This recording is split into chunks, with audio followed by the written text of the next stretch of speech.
Radio. You're listening to PetLifeRadio.com. Hello, kitties, and welcome to my world. I would come over and say hello to you, but it's just as easy for you to come to me. Yes, come in. You've come to the right place. This is where you'll learn everything there is to know about your furry feline friends. I'm talking about cats. Yes, I know, we are positively perfect pets. What do you mean I have attitude? Why, of course I do. I'm a cat. It's called Cattitude. As I was saying, this show is all about cats. Cats and, cats. So let me introduce you to my assistant and host of Cattitude, Tom Doc. Okay, Tom, tell them how wonderful we cats are. It's okay. You have my permission.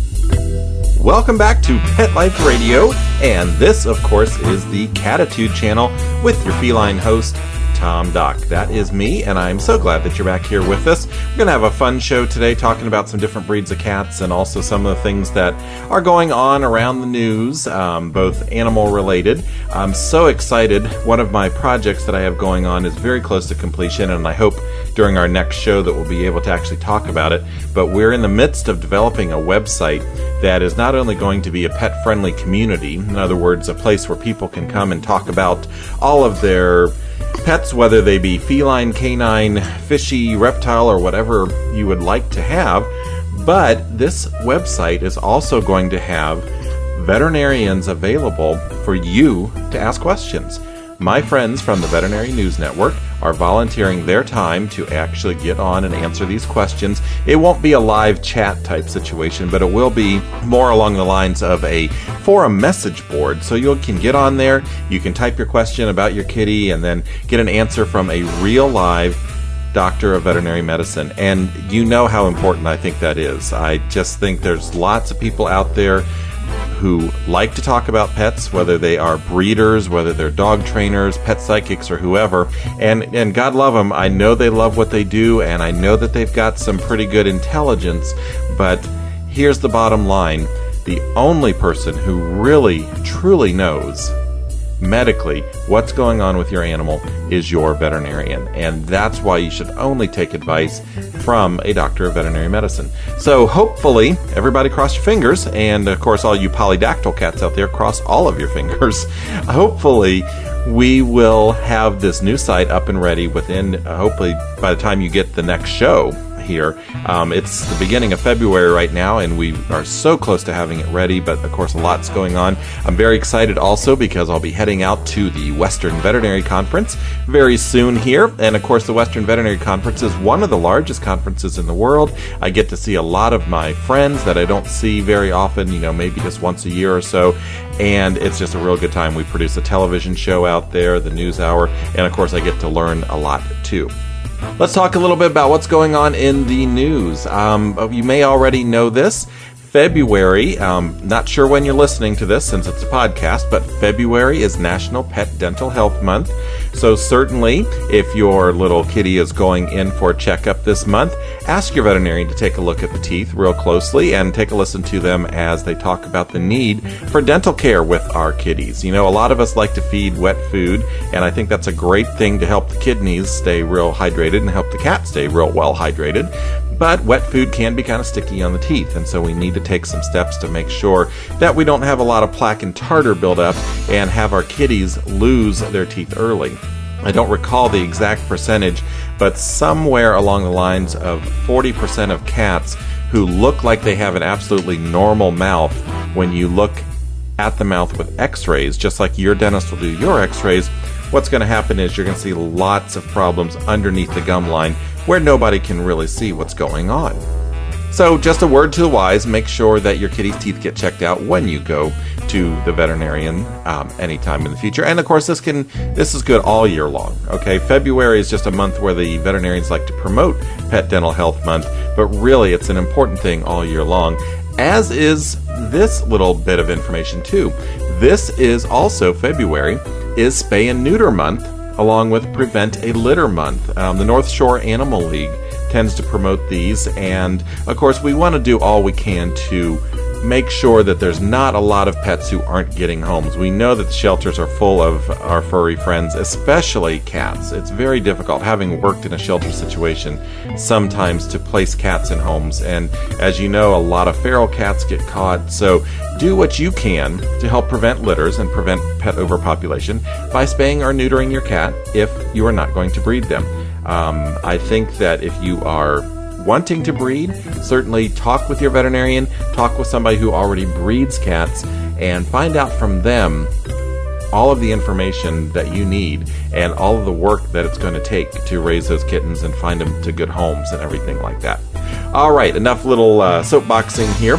We've got a couple really neat breeds to talk about today. We're going to be talking about two Turkish cats, the Turkish Angora and the Turkish Van. And I'll kind of mention a third one too, the Turkish Cattitude, I believe is how it's pronounced. Very, very long-haired cats, very attractive cats, and I think that you'll find that very interesting history as well. So we're going to talk about that, and we'll spend some time coming back talking about more news from the Veterinary News Network. But first, we do have to hear from our sponsors. That's a very important thing, and I appreciate you guys hanging with us as we go to commercial. Before we go, though, let's try and see what we can do about a trivia question. Now, we're going to be talking about Turkish cats today, and the capital of Turkey is a city named Ankara. It is also the capital of the Ankara province. But up until 1930, Ankara was known by a different name, and it's a name that should ring familiar to cat lovers. So if you can tell me what was the name of Ankara before 1930, we will have the answer for you when we come back right after these messages. Stay tuned. Ooh, do I hear a can being opened? I believe I smell tuna. Cattitude will return after these messages. That should give me enough time to investigate what's going on in the kitchen. Don't have a hissy fit. We'll be right back.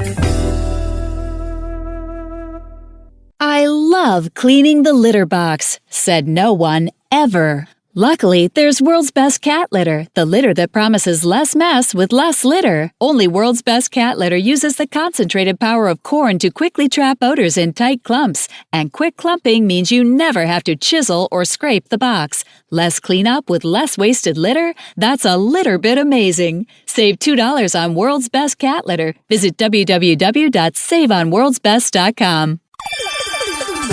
Let's Talk Pets on PetLifeRadio.com. How dare they open a can of tuna and make a sandwich out of it? I can see why some of my celebrity pals prefer lasagna. Well, anyway, I did manage to grab myself the canary while I was in there. Quiet, bird. We're going to hear the rest of my show, Cattitude. If you behave, I may not eat you. Until later. Okay, Tom, you may continue. And we are back. This is the Cattitude channel on Pet Life Radio, and I am Tom Doc, your cat host here at the Cattitude channel. When we came to commercial, I gave you guys a trivia question about what was the original or the early name of the capital of Turkey. The capital of Turkey is now called Ankara, but before 1930, it was actually known as Angora. And we're going to be talking about Turkish Angora cats today, and this is kind of where all this ties in together. Ankara was actually known as Angora from 1073 up until 1930, so almost a full millennium. Okay, almost 1,000 years after it fell to the Seljuk Turks. Even before that, before 1073, it was known as Ankara. And I believe that's how it's pronounced during the Byzantine period. And then when the Seljuk Turks took over, they renamed it Angora, and then, of course, now Ankara. So a little bit of trivia for you there, and you thought it was going to be cat-related. It was a little bit, because we are talking about Turkish cats today. And there are two that we're really going to profile today, the Angoras and the Vans. And let's talk about the Angoras first, because this is truly a national treasure in Turkey. These cats have actually been kept in the zoo in Ankara. And I know that sounds kind of weird, but at some point back in their history, and I would believe it was in the early 1900s, the prime ministers and officials of Turkey looked at the fact that these cats were quite literally going extinct, and we'll talk about the reason why in just a moment. And so they set up several breeding pairs in their zoo, and these animals are still kept in the zoo today in Ankara, Turkey, and it was very difficult to get one of these cats. You could not take one of these cats out of the country for a period of time from the late 1800s until probably about 1963, mid-60s, even into the early 1970s. Now, these cats do go back probably to the early 1500s when, of course, lots of trading going on and lots of traveling back and forth. And, of course, European merchants who were going into the area and everything would see these cats. And you have to see a picture of them. If you go to the CFA.org website, you can see best of breed Gemini, who is a blue-eyed white Turkish Angora male. And you just see the very attractive nature of these long-haired cats. And they're truly, have a refined athletic grace is how it's been defined. You see the gorgeous Persians that we talk about all the time, how they're laying across the couch and just look like they're classic. These Angoras have a totally different profile, and you almost just have to see them to believe just how beautiful they are. So a lot of these European merchants tried to take them back to France, and it went on and on. And even into the 1800s, Angoras were still coming from Turkey into other European countries, especially England. And we know how much the English love their cats.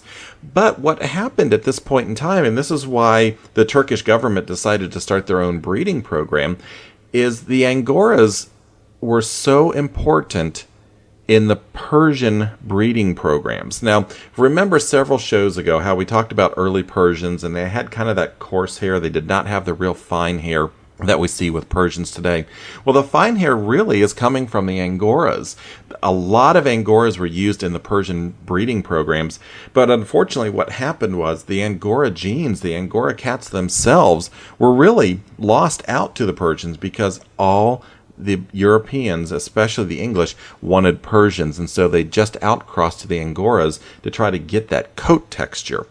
And at one point in the late 1800s, any long-haired cat, whether it was a true Angora or whether it was a Persian, they were called Angoras. And you'll still hear some people to this day see a long-haired cat in a pet store or at a breeder even, or maybe a shelter, and they'll call it an Angora. Well, now we fast forward to 1963 out of the 1800s, and a breeding pair was released by the zoo. This was two unrelated animals, Yildichik, which I believe was the male, and Yildiz, which was the female, and they came here to the United States and were actually recognized in 1970 by the CFA and were able to compete for championship status. The interesting thing about Turkish Angoras is all registered Angoras in North America right now must be able to trace their ancestry back to Turkey.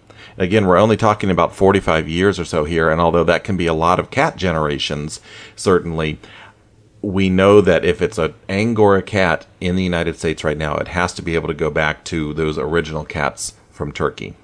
Let's talk about what these little cats look like. Now, they are a medium-sized cat. They're not quite as small as some of the Siamese that we've talked about, and they're not quite as cobby or big as, say, something like a Maine Coon. They have very fine bone structure. They're a very long cat, very lithe. To me, what is very interesting about their coat is that they have a medium length, single coat. They do not have an undercoat. Now, remember, our Persians had that top coat and that very coarse undercoat, which was refined through all the breeding with the Angoras to become very fine, and you get that texture now. So these animals are actually very, very easy to keep, unlike Persians and Himalayans a lot of times, and breeders don't really recommend a lot of grooming other than combing once or twice a week. It seems like the cats pretty much take care of everything else themselves. Now, these guys are also, when you think Turkish Angora, you're mainly thinking of a cat that is white. And certainly that's mostly what these cats are known for, and that's kind of what the Turkish national cat is an odd-eyed white cat. When I say odd-eyed, I'm talking about a cat with two different color eyes, a blue and a gold eye, a blue and an amber type eye, versus just a blue-eyed or an amber-eyed white cat. And we'll talk a little bit in just a few minutes about white cats with blue eyes and whether or not they are deaf too. But we'll come back to that in just a minute. But Did you know that Turkish Angoras are allowed to be shown in several different colors? The self colors, smokes, tabbies, even bicolored cats. So you've got like a blue and a white. Now, the only thing you can't show a Turkish Angora would be any sort of pointed pattern, those Siamese patterns that we've talked about, because that would be very indicative of outcrossing. And then any color that has been derived from those pointed colors. So the chocolates, the lilacs, or if you want to call it the lavenders, those are not allowed, again, because that's indicative that there's been some outcrossing going on. How about personality? Well, according to the breeders that I've talked with and received email from, these guys are very adaptable. They do like to travel. They do well in all sorts of family situations, but they're very assertive, and they will often want to be the alpha pet. So they want to be the boss of what's going on, but they are very affectionate and very outgoing. So this would be a good family pet, or a good pet for someone who is maybe a senior, doesn't have a lot of family around, and needs a lively companion. Health-wise, we've already talked about their grooming. They are minimal groomers. We don't need to do much, but maybe brush them once or twice a week. They do have some congenital problems due to their breeding. And again, this is a very small population of cats. So we haven't had an opportunity yet to really build out and get rid of a lot of these congenital problems. They do have what's called a hereditary ataxia, and this is where kittens are born, and all kittens struggle for the first few weeks to get up and walk, but by the time they're 3 to 4, even 5 weeks old, all kittens should be walking, although they're a little weak, a little bouncy sometimes. They can't stand up by themselves all the time. These guys have a congenital problem where that ataxia, that weakness, gets worse and worse and worse, and the kittens actually end up dying from it. Like a lot of purebred breeds, heart problems are really big in Turkish Angoras as well.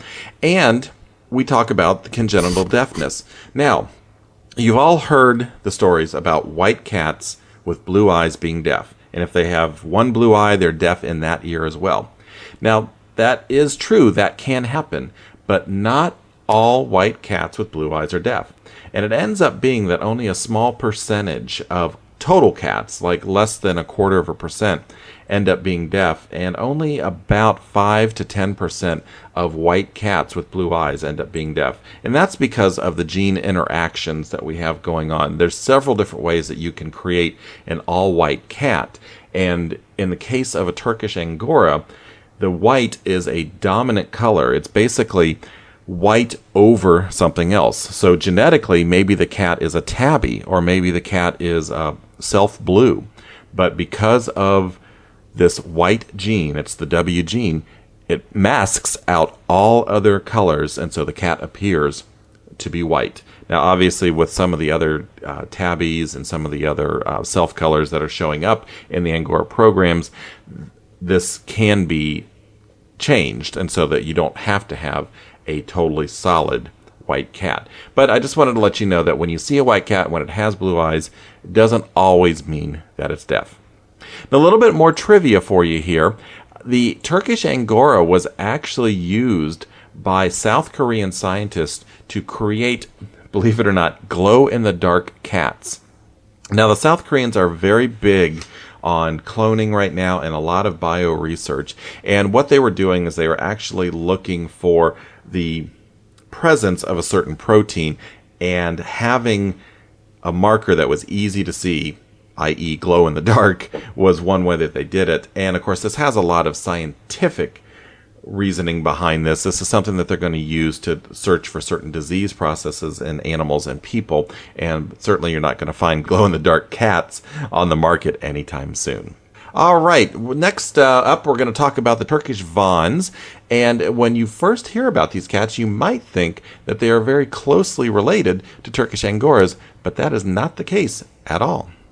Now, when I was talking about the history of the Turkish Angora, the Turkish Angora cats are kind of from the middle part of Turkey, or what's called Anatolia. So around the capital city there, and again, this is what people describe as their national cat. Turkish Vans are another natural breed that originated in this area, but they are distinct from Angoras. They're really not related to them at all. In fact, there wasn't one derived from the other as far as with human interference or anything like that.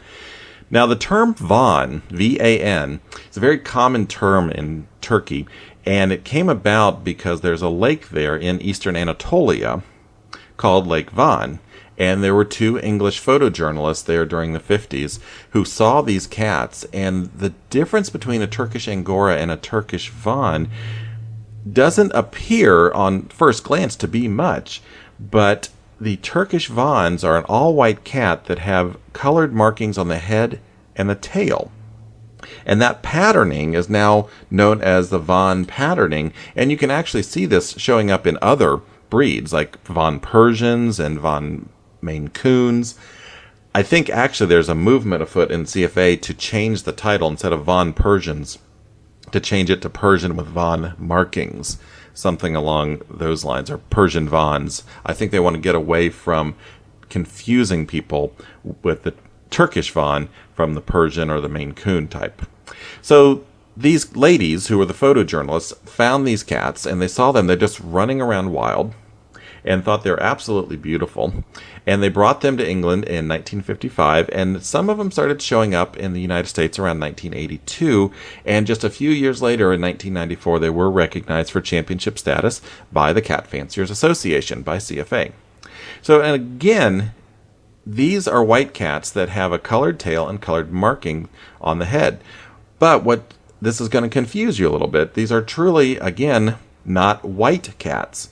These cats, unlike the Angoras who have the dominant white gene, these cats are actually what we call piebald. And so they are colored cats with large white patches across their body. Like the Angora, you can find them in any color except for the Siamese pointed type colors. They have a very silky coat with no undercoat, and a lot of scientists and geneticists believe that the reason both the Angora and the Van have coats like this is because of the climate in Turkey, up in the mountainous regions where it can go from being very, very cool to very warm summers, and a lot of these cats will actually lose a big portion of their coat during the summertime, and so they don't appear quite as long-haired. The Van's coat should be very soft, like cashmere or rabbit fur, and interestingly, it does have a water resistance to it, which I just find fascinating. And there are lots of reports, and you can find pictures too, just all over the internet, of these cats swimming. Not just getting in the water because they have to take a bath, but actually actively swimming. These cats also are much larger than the fine-boned Turkish Angoras. They can have amber eyes, blue eyes, or of course, like the Angora, they can have odd eyes, one amber and one blue. If you see pictures of these guys side by side with Angora, you can really see the difference.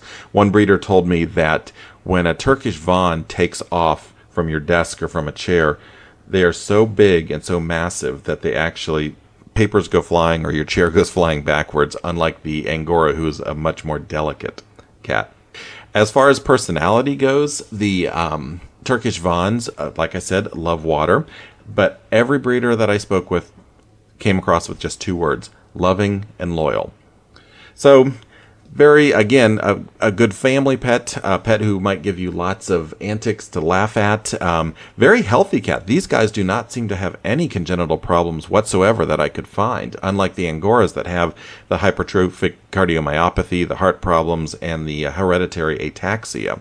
And again, these guys don't seem to show up with any problems with deafness. So if you have a blue-eyed Turkish Van who's got the large white patches and just a little bit of color, they are not likely to be deaf at all because it's a completely different gene complex.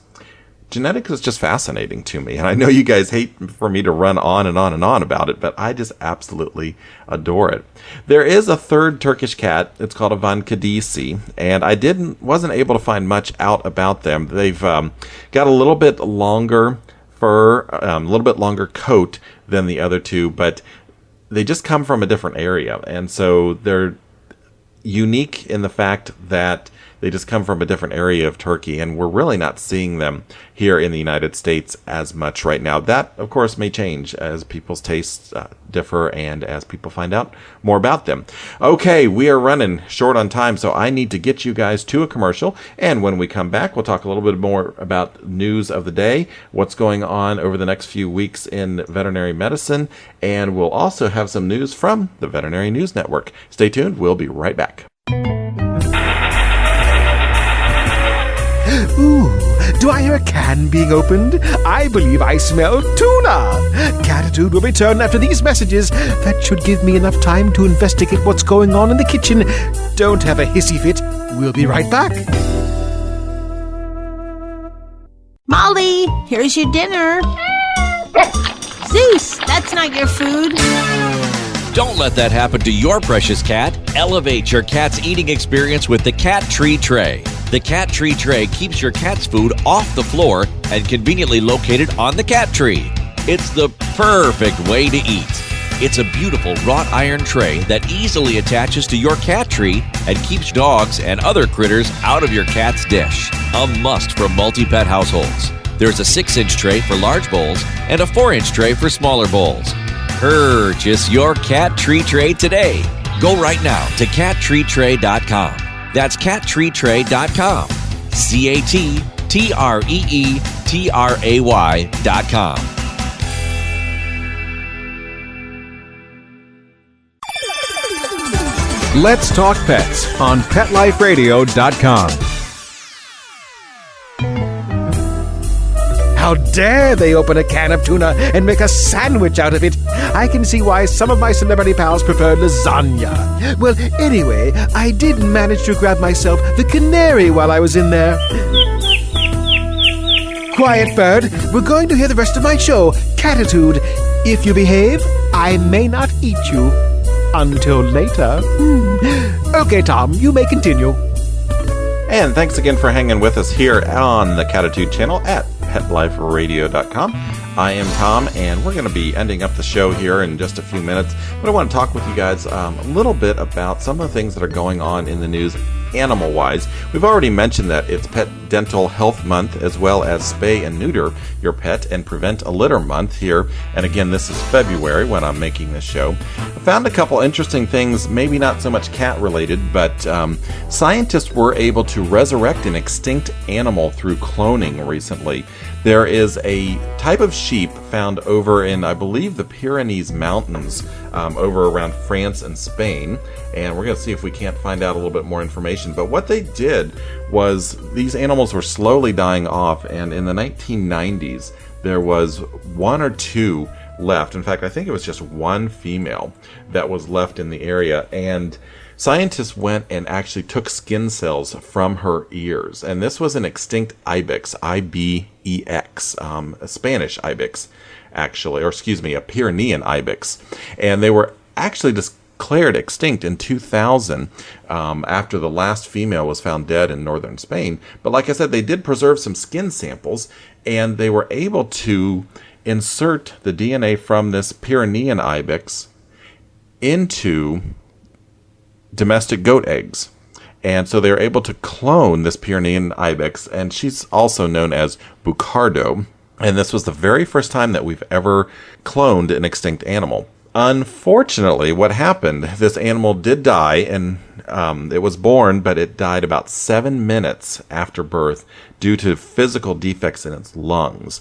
And what's interesting to me about this, because I do try to follow all these cloning stories, is that a lot of other cloned animals, especially sheep, have been born with similar lung defects. So, you know, there's a lot of work that needs to be done, but they've recently transcribed the entire DNA genome of a woolly mammoth. Actually, I think it was a mastodon, one or the other, one of the extinct elephant-type species. And so the thought is now that they were going to try to bring a mammoth back. And of course, that raises all sorts of Jurassic Park-type issues on whether or not we should or shouldn't do that. Out in Colorado, you may be interested to know that if you have a cat out there and you live in a city or a county that has more than 100,000 people in it, you will be required to microchip your cat. And even if the cat doesn't go outdoors or anything. And there might be some people out there that think that this is kind of intrusive and that government shouldn't do this. And, I don't say that I can disagree with you on that. But I do think it's a good idea because from a shelter standpoint, having worked in a rural shelter here over the last several years, cats just don't find their way home once they go to the shelter because they don't have microchips. A lot of people don't microchip their cats. They just never seem to find their way back home. When they get to the shelter, people don't think to come look in the shelter, or maybe they look and they miss the cat for whatever reason, and so the poor kitty ends up being euthanized and never makes it home. So I do like this idea, the fact of mandating microchip or mandating ID on the cats. And so let's talk a little bit about microchips. As you may be aware, microchips are about the size of a grain of rice. They are basically a computer chip. And what happens when they receive a burst of energy from a scanner, they tell the scanner, here I am, here's my ID number. And then the people who scan, whether it's your veterinary office, your humane society, or your animal control, can then take that number and track down who the cat belongs to, or as we like to say around here, who belongs to this cat, and contact that person and have them bring the kitty cat home. And it works if all the steps are followed. And of course, you've got the first step is pet owners should microchip. It is a good technology. It works. And there's no reason that you shouldn't do it. But the second step is the shelter or veterinary office needs to make sure that they scan and they have the right type of scanners. And that's a whole nother show that we can talk about in the future. But thirdly, you as an owner, if you get your pet microchipped, this is not a GPS system. It's not going to tell you where your cat is. All it does is get your cat back home if somebody else finds your cat. You need to take the step to register your cat in the database.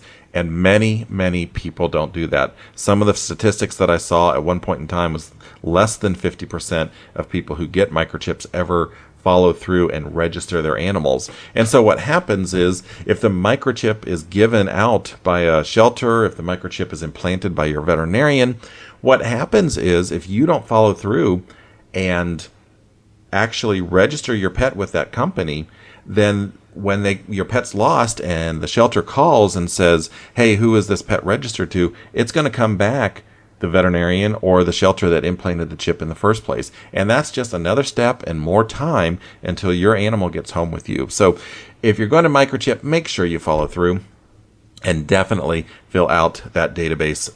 There's a lot of online databases you can go to. I believe it's petlink.net is one of the larger databases, and this is being sponsored by the Bear Company with their new microchip, the Rescue Microchip, and it'll take any information. And so if you've got microchips from the other companies like Avid or Home Again, you can input the information, and that's going to hopefully start to nationalize this database so there's only one place that we need to go and look. Well, we are just about out of time. I have had a lot of fun. I do have some good news for you. Like I said, I am getting ready to go to the Western Veterinary Conference, which starts on February 15th, so just a little bit of time away right now. I am going to be at the show, and I will be recording from the Western Veterinary Conference. I'll let you know all the new things that are going on with the American Association of Feline Practitioners. I'll talk to you about new cat toys, and of course, we'll bring up all sorts of good information. If you have questions, if there's something you would like to hear, please email us at tom@petliferadio.com. Again, tom@petliferadio.com. If you've got a question, a medical question, I'd be happy to help you out with that. I can't answer the question because I'm not a veterinarian, but guess what? I am good friends with Dr. Bernadine Cruz, the pet doctor here on Pet Life Radio, as well as the 350 veterinarians of the Veterinary News Network. So we'll be able to find out an answer for you. And like I said, make sure you check out our next episode. The next episode, we're going to have some information about a brand new website that you can go to and learn about your pet's health and learn how you can keep those kitty cats nice and safe and ask questions of a real live veterinarian. Very excited about this. We'll talk with you soon. Stay in touch. Come back and see us. Bye-bye now. Want to know what cats like to eat for breakfast? Mice Krispies, of course. Learn everything there is to know about cats on Cattitude with your host, Tom Doc.